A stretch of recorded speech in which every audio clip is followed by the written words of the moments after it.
coach, for coming. I'm one of those that were commenting on your Facebook page to ask you, when are you visiting Gunjur? How did your visit came about? It was always on the schedule.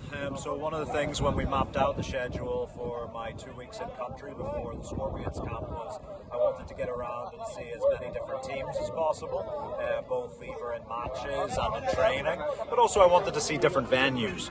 So it's important to see and understand the challenges and opportunities that we have here in the Gambia, and you can only do that by seeing a cross-section of what's happening in both the first and second division. And we haven't been able to get to see everybody.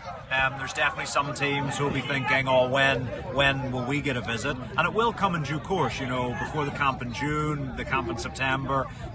One of my big things this year is I want to understand more about Gambian football so that we can not only work on improving at the top end of the Scorpions, but also that we can try and provide opportunities for players that maybe will play for the Scorpions in 3, 4, 5 years' time. So yeah, it was part of that, and yeah, I'm really pleased to have got out to Gunjur, and it's been a good afternoon.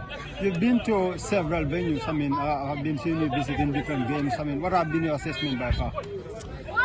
Look, I think the players are all working extremely hard. Obviously, there's a young profile to both leagues, the first and second division. There's quite a young profile to all the teams, and you can see there's a lot of potential, a lot of talent. But also, what you can see is, there's still a lot of roughness around the edges, so to speak. Even in today's game, there was some nice build-up play at times, but then when it got into the final 30 meters, there was maybe a poor decision made or a bit of technique that broke down. But that's natural for young players. It's also natural when the surfaces are not necessarily always top, although the pitch here is good, but you wouldn't call it Champions League level. So I think it's been good to see, the players working, the coaches working with them. There's a lot of different personalities in the coaches. They're all working to their best ability in their own way at their club environments. And yeah, I think it's been nice to see over the last few weeks. We've got another couple of games, couple of sessions to go to over the next few days.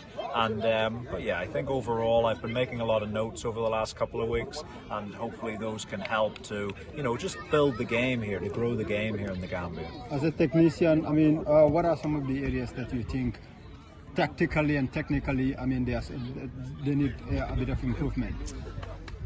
Oh, it's different for different teams. I think that's been the one thing is you go to different clubs and you see, as is natural, a big focus on different things. Some clubs are very vertical in their approach in terms of trying to go from back to front.